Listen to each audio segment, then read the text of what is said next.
Níor bhéan áras a rinne, hí teúrna ceithre gan angáilta gimmert le círaí gan nám, agus bhí chudmhad an bhuireann bhí gimmert le círaí gan nám a hiagpáidí gur a bheithnicir fáidí, bhí gimmert le fáidí, bin na saidúí bhí hiigimir nar a bhéan od díomhálach an ná le mai lís nach le dúirte. Ach ní bhaich páidí a chuir ina lí ar chuisneán chunta gur díreach caint chaich an hírí go bhí gceist agus bhí ar éirí as. Bíoch gur beiso an rud dearnach a bhí uig. In the circumstances which have arisen, and after careful consideration, I have decided not to seek the renewal of my appointment as manager of the Kerry team, which expired recently. Ní raibh sé sláán túil na fáin an atmosfér an go háirithe de miorí gailteachta gan ná mar bhí brú breisir chara, bhí brú breisir Hamas agus bhí marcastí go an nuairse chumá le faoin na chéirí. Bhí brú breisir ar fada díar an ní leis cíalta i dhéanamh don rád ach just a díar paistáil i dhéanamh ar a níomháil bhí déanta mar in ian le bóin na mróirí agus caiileann na mróirí chluí. You know, the usual rumours started then, will the O'Shea's walk out and leave, will they abandon the Kerry team and so on and so forth. All that sort of stuff grew up. But I mean, that was never going to happen because that's not the Kerry way. In Kerry, the ethic of the county senior football team is number one. People might point to players in other counties and their responses to decisions that they didn't like. But all I know is that in my own county, I have never been in a situation where a manager wasn't up to it.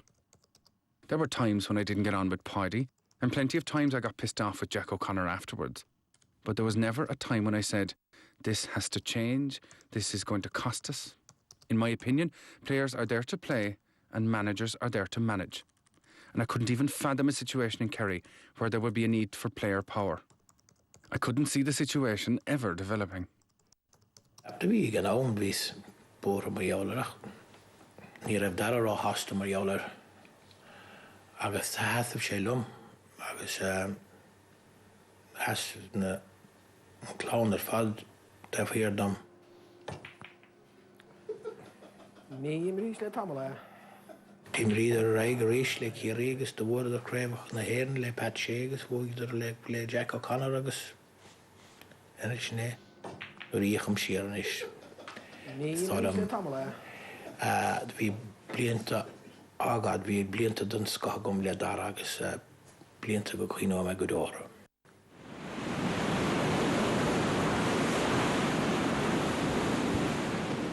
I live and have made a living in Tralee these past few years, but it's not home, and it never truly will be. For me, it's the taste of the sea air, it's the sight of the Skelligs Rock and the fishing boats, it's the noise of the seagulls and the kids roaring in Irish for a pass as they speed across the sandy pitch in Galleras. That's home. The people all around you, from the farmers to the shopkeepers to the footballers, they are your own. It's a beautiful place. The most beautiful place on the planet. Iver hocht de chéirí ó chahabh ag Darragh ó sé, ó ná a bhí sé hocht déag, agus bhí gábhil sa cethir, bhí péad ina héchraibh ile ar an buitige. Ach má bhí díseacht ag Darragh de cheansaí chéirí, bhí an grá ceannaige don na chlub, an ghailtacht. Áidir thosaigh sé ar a aisteart pelle, agus gan é ach 9 mbliana d'aois. Bhí críd ar sa club riomh agus tócha go raibh sé cos bhfuil le teachta bhaile go dtíonna rútaí hénig do chun imit leis an club. Bíann go minic sé anna henne ar fad as imit leis an cumann. Bhí formhór a gcuid pelle imirthe ag an ghailtacht ag le bhéal na nómhíseach agus na sóisiir. Ach in achar cúpla bliain, bhí an grád sínsir baint machacha don géad uair. I 2004, tre Darragh agus a chófeladóirí ó Iarr Dhaoine an stáitse is mó dayan ar an chlub. Cluthe ceannis na héireann ar lála pádraig I Barc an Chrócaig. Club anna bheog ar lá anna bhúr I Barc an Chrócaig agus ceathar de bhaintear héag. Mar an ddrathar ba hinne fear dimmer faoi ís de chéirí, fear dimmer de hóisiir chéirí, fergal an dhéanú ba hinne sa chlán. Bhí séisina gimat lá, as bhí sé mar chréineálaí comá, ceathar a ann agus Paddy ar nó bhainte cló comá. Ach ní raibh an tá leis an ghailta, agus bhfuil caltrach na gaiileh ortha le héan chuilín a bháin. Craibh na héireann buite fuirin na Caltry. Further crowd the Galid and Gather Ríoch. Nero Ado hen. Bhí óhar fada caitigain ó féadó dhéag suas go dtí lásan agus na miúirí fada.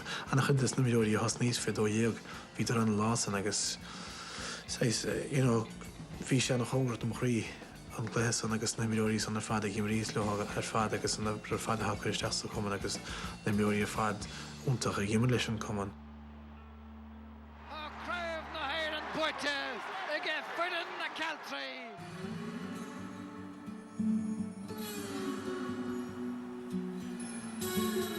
Of all the journeys football has taken me, that journey from novice to the All-Ireland final was the greatest I have ever been on. And after losing the All-Ireland, there was just one more journey to make and one consolation. Crossing the Blennerville Bridge meant we were headed back to the place where we all belonged.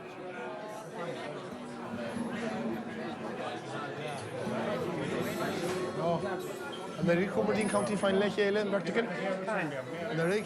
Fan da bhí an ghailtacht ar an neiste go páince chrócaig, bhí bainisteoir nua in Shellavhe in áit Fáidí. Bhí Jack O'Connor mar Rónóir le Páidí ar an bhaireann fethe héan. Ach anis, bhí sé ghlacha ceannis ar na sínsir. Jack O'Connor took over and wanted to do things slightly differently. He was more into systems. That was the way it worked for him. You fitted into a system, you did your job, and that was the way a team worked. He was a thinker on the game, but not a motivator. I was finding it hard to buy into his new system, and he told me that if I didn't buy into it, I'd be on the bench. He was well within his rights. Maybe a switch might benefit Cork there. Bhísigh Jack raibh duine duna fir Lord Páirce is fearr sa tíreaga ar iran. Rud a léiríoch go maith I gluthe ceannis na mún in ag limnach I ghabhfaí sa cehar. Bhí gach cumar an scéal go raibh chun caiiliúint, ach gur habháil Darragh iad ag gramú san air faoi chrí nuair a bheith cuailí ní cinnte ann. And it's brilliantly taken on the line by guess who? Darragh O'Shea, plucked out of the sky by Darragh O'Shea. Oh, this is fantastic, look at that.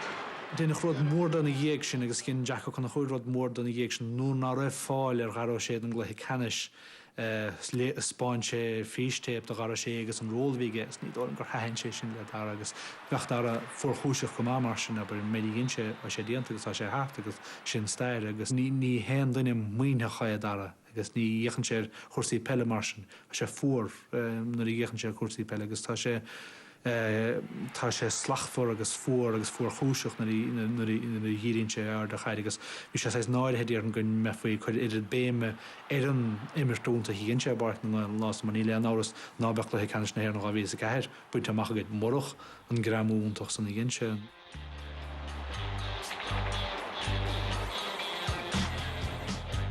Níor ghlach Darragh éon fort I mui chéirí I gréibh na hÉireann I ghabhfaí sa cehar tá scriibh sé gortathe. Ach ba bhór an chuirteh dó gur a bheith a bhuan chara Darragh Ó Cinéide captéan na bliana sin. Darragh O'Shea here, in pensive mood, how he'd love to be out there. Very, very cruel and misfortunate that he's missing it through injury. The angle shot's got over the bar. Good point by O'Cinéide. Farm McGuire up down. Huge run down towards Cooper. What a lovely catch. Beautiful fluency. Taking on Kelly. He can get a goal here. And he does. Before the wonderful player.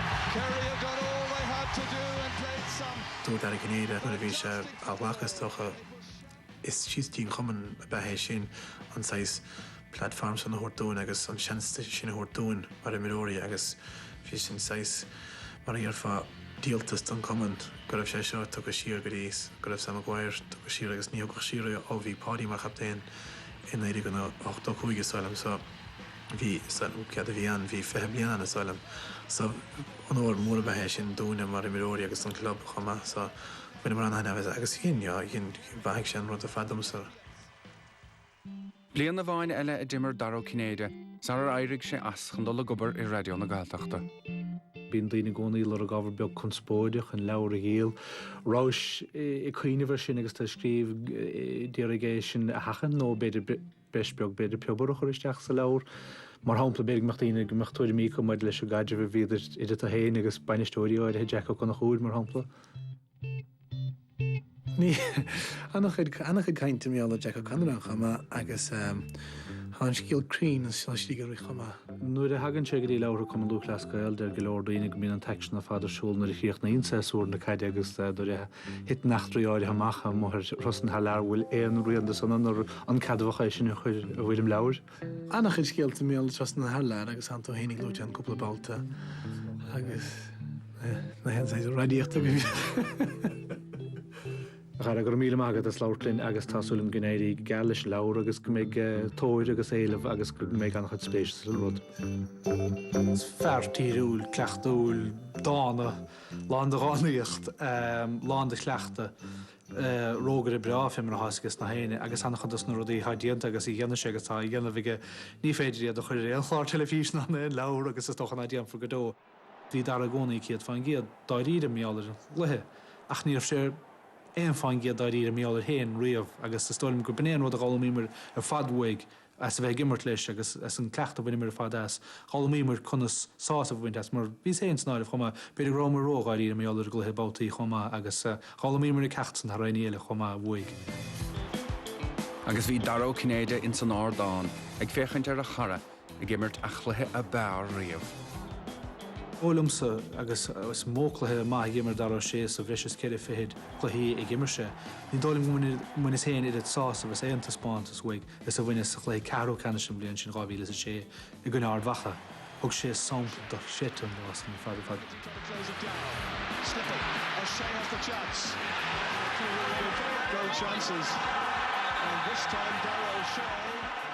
Agus behisteach le Darragh.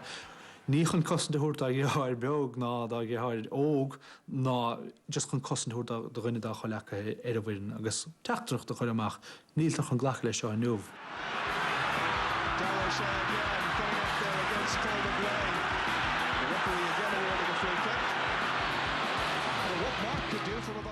Stáilm go thug sé insprádan for mór hímpel agus gur lean na héine in dhéag agus sné thug sé gurín chléas an gothra agus a sé dieanta ciad báta gecha má leis an glob agus leis an cúnta.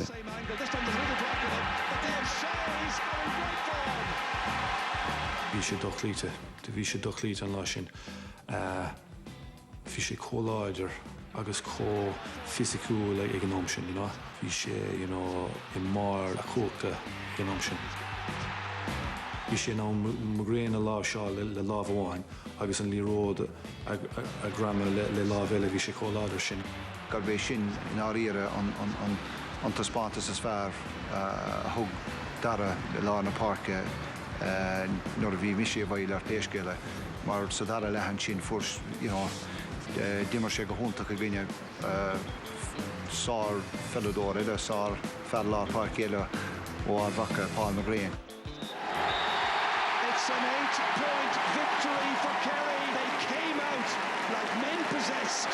They took the fight to Armagh. They were no longer going to be bossed around. Le háit bhuain I lár na páirce de chéirí a gahab na mlíonta is mó ca a bhíh Darragh le peladóirí eile lár na páirce. Ach go mórmhór le fatha chorcaí Nicholas Murphy. Fe mór ben Nicholas san go sé orlachas a bhí sé fear mór agus bhí láh mór fadaí a chamá, bhí sé láidir, bhí sé an láidir chamá, agus cuoine go mánar a bheith fáachtasteach gine corcaigh go mé fá gáí gur bheith im níort mar ein chans a bheith sé ar an caiide gháil bhí sé os me an áda bhí sé bhd níos mána miise agus chafa bhar a barda chléir fáidechan chun botan ar Nicholas. Stocha gur raibh túra mí leidir aige agus orintanta bhíoh sé sort ceanndánach seir sin na sort leid atá a stáidúid.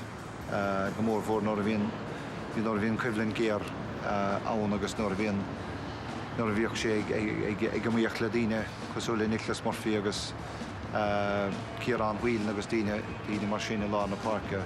Bhí sé táchtach nach na féin sort ligí ar lefeáil ag géine. Ach bhí a chlí féin ag Jack O'Connor chun Darragh olbhúd a chachan na lár páirce. Warnta nar bhí mar ag trénáil stoch gur an nómarcha meas más fééis sin rá ag na leile de gar agus agus bhíidir ag seaamh siar beáí nuig so níos is ríiste I bheith focail ceúna gomsa le leadzáirithe lína cosúla Tammy Griffin chun lí isteachar beáí agus beáí fisicúla Darragh mar ní sé sin ta stáiltúig. There were two very contrasting players, and that alone was going to give you a good battle between the two players. Obviously, Darragh would have been seen as the more physical and aggressive type of player, and his key way of getting the better of Nicholas was just to try bully him, really, for want of another word. But it definitely worked in a tight championship match. That's what it was going to take, and that's what he had to do. I wouldn't say he was a dirty player, no. He definitely imposed himself on the game, and if you look at any top player in GAA over the last 20 years, definitely in my generation, you have to be physically strong and you have to impose yourself in the game, and I think that he did. Well, it looks like it's going to be a yellow card for one, if not both of these players. Nicholas Murphy and Darragh O'Shea. Handshakes exchanged. I found over the years I'd rely on my mental strength just as much as my ability. If I lost the first couple of balls, my mental strength was the difference between looking to the sideline for help and going out and cleaning everything out of the way to get to the next one. I always wanted to wear my man down until he was praying for the final whistle to go. You know when you have him cracked, and it's time to break him into tiny little pieces. That's the kind of thing that motivated me. Shortly after Jack O'Connor took over, I remember he brought in this guy at one stage, a sports psychologist, and to be honest, I didn't know what he was doing around the place. I couldn't fathom it at all. I still can't. What's he going to tell me that I don't already know? And what's he going to tell me that I can't tell myself? What does he even know about me, given he's only met me a couple of times very briefly? There were 30 lads in the room I'd love to have a chat with, and he wasn't one of them. Declan O'Keefe with this kick. Kerry trying to win some ball. Darragh O'Shea is beaten for it. Fists it down. Treis beg nach cúig bhliain déag a gimmert pell chrúig críomha. Bhí Darragh treis immert a gine beg nach gach cúnta sa tír agus bóchaintartha. Ach bhí fuireann a bháin nach raibh buaite I cíoríortha an dá uair dhearnach gur chasadar leo. Bhí buaite ag tíráinir chiaí I gáile sa 3 gáhíle sa 5 agus bhúlad a leo ríist I gáhíle sa 8. Ciaí ag súil le samóthir de bhaile go dtí an Ríocht don 3 uair as a chéine. Tíráin ag súil líine de chosc don 3 uair. We didn't see midfield as a position, as a place for two players, 8 and 9. So therefore we'd have a collective midfield. So collectively we had to deal with Darragh O'Shea. We weren't going to stand up and toe-to-toe with him. We couldn't do much about Kerry directing the ball to him, but we were able to do something about not directing our ball towards him. So we were cutting the supply line in half at least to begin with. That's a great catch by Darragh O'Shea. Fóidir timppla chluthe agus fóidir cad a bhóidir tuisc an híoch san nach chuiristeach agus tuisc an obair sin nach chuiristeach. Ó héamh imit Lár Park leo. Iad fá, bheith fábalta caide a gháil san éiris mar sin agus nuair thugfá síos bheith clas mór flecht le híos. It's in the back of the net. Tommy McGuigan finishes it. Are the All-Ireland football champions for 2008.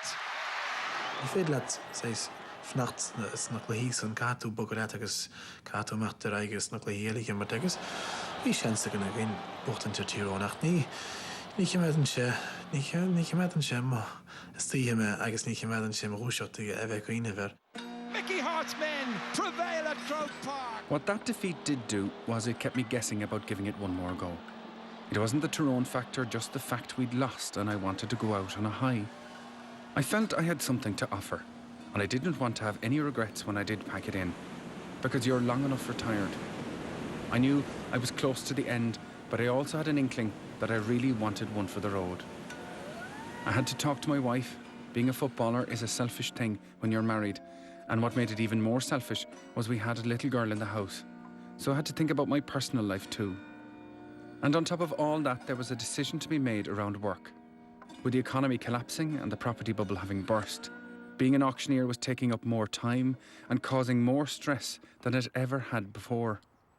There were a lot of things to juggle, but finally I said to myself that this was it.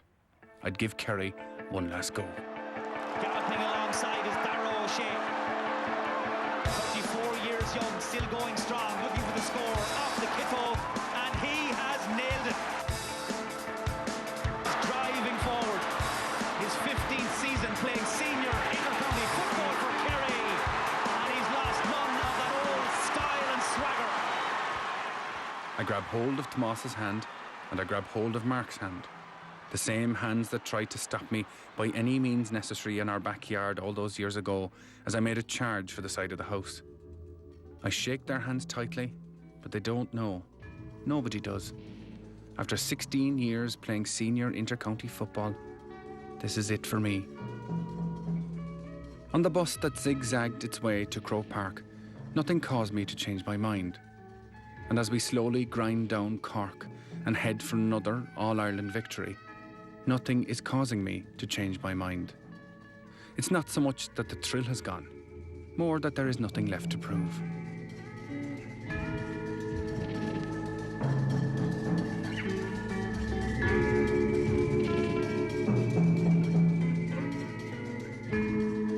The ball is in, and the ball is high, and the ball is mine.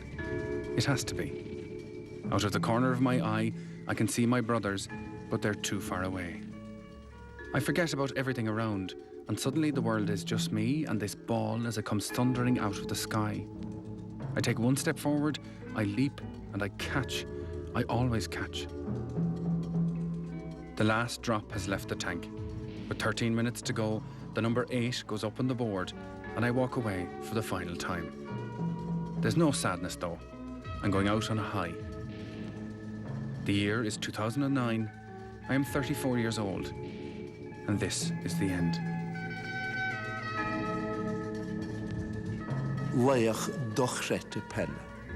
Agus lanún sa tradiisiún céanna bhí ge círa riomh dhína machilad na park. I think we would have gone very well. I think we would have complemented each other because I would probably have to do all the hard work and Darragh would take all the glory then. It may well be that you won't see another player of the quality of Darragh O'Shea as a midfielder ever again. Maybe it'll be very hard to find a successor for him, and maybe from where I'm looking at it, I'm not that worried.